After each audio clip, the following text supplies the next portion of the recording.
जी। इसकी रचना जो है ऋग्वेद में आती है। ऋग्वेद जी। और ये गोरखनाथ संस्था से पुराण काल से जुड़ा हुआ। हाँ। दूसरी चीज जो है, यहाँ कुंती अज्ञातवास के टाइम में द्वापर में आकर के भगवान शिव की जो है पूजा या अर्चना किया था। जी। बेनकाब चेहरे हैं, दाग बड़े गहरे हैं, शंभू तेरा साथ है इसलिए यहाँ ठहरे हैं। नमस्कार, मैं कीर्ति विशाल शुक्ला स्वागत करता हूँ अपने इस नए ब्लॉग में, जिसकी शुरुआत होती है संत कबीर नगर के खैलाबाद विधानसभा के अंतर्गत आने वाले तामेश्वर नाथ धाम की। जी हाँ, वही तामेश्वर नाथ धाम जो महाभारत काल से भी जुड़ा है, जो बौद्ध से भी जुड़ा है। और इसी मंदिर के पास आज हम आके वीडियो बनाने जा रहे हैं और उस मंदिर को भी दिखाएंगे और कुछ रहस्य भी हैं, कुछ रोचक तथ्य भी हैं जो हम बताएंगे आज। आइए आपको लेके चलते हैं उस मंदिर की तरफ। तब तक के लिए आप बने रहिए हमारे वीडियो में अंत तक। तो आ चुके हैं हम तामेश्वर नाथ धाम मंदिर में और यहाँ पे देख सकते हैं आप पुष्प वगैरह यहाँ पे मिल रहा है। और सामने दोस्तों ये मंदिर का प्रवेश द्वार है। यहाँ कहा जाता है दोस्तों माता कुंती ने पूजा की थी और यहाँ की एक कहानी है दोस्तों, वो अभी हम आपको बताएंगे और दिखाएंगे बाबा का वो मंदिर। पहले आपको दिखा देते हैं बाबा का वो मंदिर, क्योंकि बहुत उत्सुकता होगी आप लोग को तामेश्वर नाथ धाम की, क्योंकि ये बहुत ही प्रचलित मंदिर है। स्वयंभू बाबा हैं ये।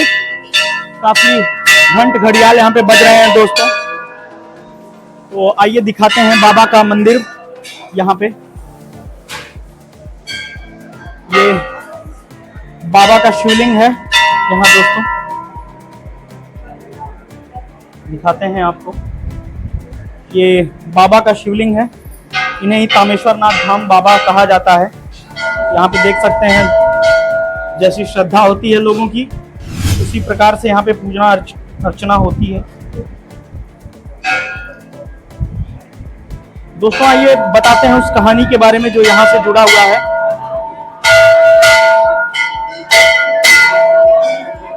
दोस्तों आप देख सकते हैं कितनी भीड़ है यहाँ इस मंदिर में।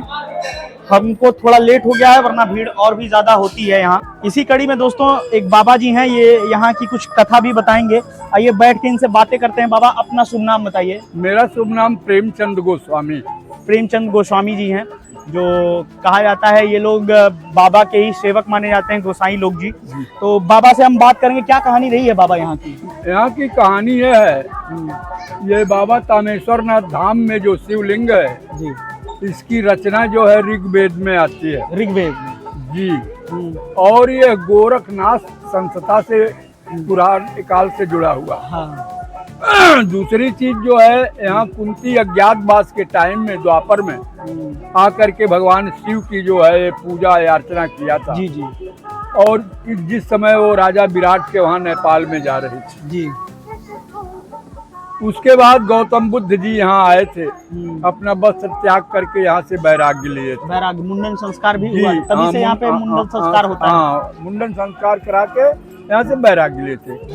यहाँ करपात्री जी भी आए थे, देवरहवा बाबा भी आए थे। देवरहा बाबा जी, जिसके नाम पे देवरिया पड़ा है। जी। उसके बाद जो है राजनीतिक स्तर के लोग भी यहाँ पधारे हैं, जैसे चौधरी चरण सिंह, जैसे माननीय राजनाथ सिंह, जैसे रामविलास पासवान वगैरह, ये लोग भी यहाँ से आके गुजर चुके हैं। कहा जाता है जो तामेश्वर नाथ की धाम की मिट्टी को जिसने भी स्पर्श किया है, जी, कहा जाता है कि वो बहुत ऊंचाइयों तक पहुंचा, बहुत शिखर तक पहुंचा है। ऐसा है कि तामेश्वर नाथ धाम की जो ये पवित्र धरती जो है, जैसे अयोध्या धाम की धरती को प्रभु श्री राम जो है रामेश्वरम में लेकर के गए थे, स्थापना किए थे जी, वैसे ये तामेश्वर नाथ धाम की धरती का महात्मा है। क्योंकि यहाँ राजा, जोगी, भिखारी, संत, महंत सब लोग इस चरण रज को जो है यहाँ स्पर्श करते हैं और लेते हैं। यहाँ की महिमा ये है कि यहाँ मुँह मांगा वरदान मिलता है।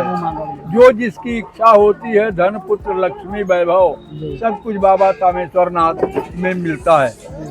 जिसकी जैसी आस्था रहती है वैसा उसको फल मिलता है। दूसरी चीज, बिजनेस के दृष्टिकोण से यहाँ हिंदुस्तान से सब लोग व्यापारी अपना अपना सामान लेकर आर्थिक के आते हैं। आस्था का विषय जैसे- ऐसा बन जी, जाता है कि हाँ। आर्थिक दृष्टिकोण यहाँ पे जी, बन जी, जाता है, जी। अर्थव्यवस्था बड़ी और अच्छी हो जाती है यहाँ। हर बिरादरी का, हर संस्था का यहाँ मंदिर भी है, जी और लोग आकर के जो है अपने मन की मुराद पूरी करके जो है अपनी तमन्ना पूरी करके बाबा तामेश्वर नाथ धाम से खुशहाल और सहर्ष अपने गंतव्य स्थान को जाते हैं। जी जी जी। इन्हीं सब के साथ मैं भी अपने गंतव्य स्थान की तरफ प्रस्थान करना चाहूंगा। दोस्तों, बाबा जी से बात करके हमें काफी अच्छा लगा।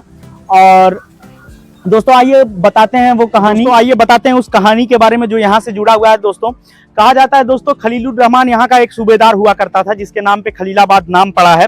खलीलुर रहमान यहाँ का सूबेदार हुआ करता था और यहाँ पे वो धन के लालच से खुदाई करवाने आया और यहाँ पे काफी मजदूर भेजे उसने। और उसके बाद पता चलता है दोस्तों कि मजदूर खुदाई करते टाइम इस शिवलिंग पे टकराता है और बाबा का प्रभाव वो खलीलुर रहमान समझ नहीं पाया था। लेकिन उसे बाद में एहसास हुआ दोस्तों, उसके जितने भी मजदूर आए थे यहाँ पे, सांप, बिच्छू और बहुत सारे हड्डे वगैरह जो कहा जाता है, वो सब निकल के आए दोस्तों। और वो सारे मजदूर भाग खड़े हुए, इतना विकराल रूप ले लिया सांपों और बिच्छुओं ने कि यहाँ पे रुकना मुश्किल हो गया था। सारे के सारे लोग भाग गए दोस्तों। उसके बाद पता चलता है कि ये बात बांसी राजा एस्टेट के पास पहुंचती है, जो कि उनके अंतर्गत ही आता था ये क्षेत्र। और कहा जाता है दोस्तों, यहाँ पे बुद्ध का भी मुंडन हुआ है। और बांसी राजा एस्टेट के पास ये बात जब पहुंचती है तामेश्वर नाथ धाम की, तो बाबा से विनती करते हैं कि बाबा मुझे एक दिन का विश्वास दीजिए और उसके बाद ही मैं यहाँ पे कुछ कर पाऊंगा। उनसे विनती करते हुए बाबा से क्षमा मांगी, बाबा तामेश्वर नाथ धाम से क्षमा मांगी। क्षमा मांगते ही उन पता चला कि एक दिन बाद सारा सब कुछ, बिच्छू जितने भी थे, जितने भी सांप थे, सब गायब हो गए। उसके बाद ये खलीलुर रहमान, कहा जाता है दोस्तों, जब खुदाई करवा रहा था तो उस टाइम ये होता था कि जितना ही वो खुदाई करवाता था, शिवलिंग उतना ही ऊपर चलते चला जाता था। क्योंकि दोस्तों ये बांसी राजा को पता नहीं थी बात, तो बाद में ये पता चला तो खलीलुर रहमान को यहाँ से हटाया गया, भगा दिया गया यहाँ से। फिर यहाँ पे बांसी राजा एस्टेट ने ही यहाँ पे मंदिर बनवाया और ये धाम तामेश्वर नाथ धाम, यहाँ पे मुंडन संस्कार जो होता है दोस्तों, बहुत सारे लोगों का आज तो नहीं हो रहा है, वरना हम आपको वो भी दिखाते हैं। लेकिन तामेश्वर नाथ धाम में मुंडन संस्कार बौद्ध के टाइम से ही चला आ रहा है और माता कुंती ने यहाँ पूजा की थी। और ये जो हमारे सामने ये देख सकते हैं जो तालाब है, ये पांचों पांडव ने ही खना था, तभी से ये तालाब है। अब तो ये काफी यहाँ पे सुंदरीकरण हो चुका है दोस्तों। ये तालाब, तामेश्वर नाथ धाम का जो तालाब है, ये माता कुंती और पांचों पांडवों ने ही खुदाई करवाई थी। खुदाई कराने का सेंस ये था, अज्ञातवास के दौरान पांचों पांडव को रहने के लिए एक स्थान चाहिए था और माता कुंती जो थी वो भगवान शिव की अनन्य भक्त थी। अनन्य भक्त होने के कारण वो जहाँ भी जाती थी वहाँ पे शिवलिंग की स्थापना करती थी। तो दोस्तों ये हजारों साल पुराना मंदिर है, बीच में कालांतर रहा होगा, नहीं लोगों को पता रहा होगा, शिवलिंग ऐसे ही पड़ा रहा होगा, क्योंकि अज्ञातवास के दौरान पांडव जहाँ भी रहते थे वहाँ किसी को पता नहीं चलता था कि यहाँ पांडव रहते, जब चले जाते थे तभी पता चलता था दोस्तों। इसी सब के साथ अगर दोस्तों ये वीडियो आपको अच्छा लगा हो तो इसे चैनल को सब्सक्राइब कीजिएगा, लाइक शेयर कीजिएगा। अगर फेसबुक पे हैं तो मेरे पेज को फॉलो कीजिएगा, लाइक भी कीजिएगा, शेयर भी कीजिएगा दोस्तों। इसी सब के साथ मैं कीर्ति विशाल शुक्ला अपने कैमरामैन के साथ विदा लेता हूँ। बहुत बहुत धन्यवाद।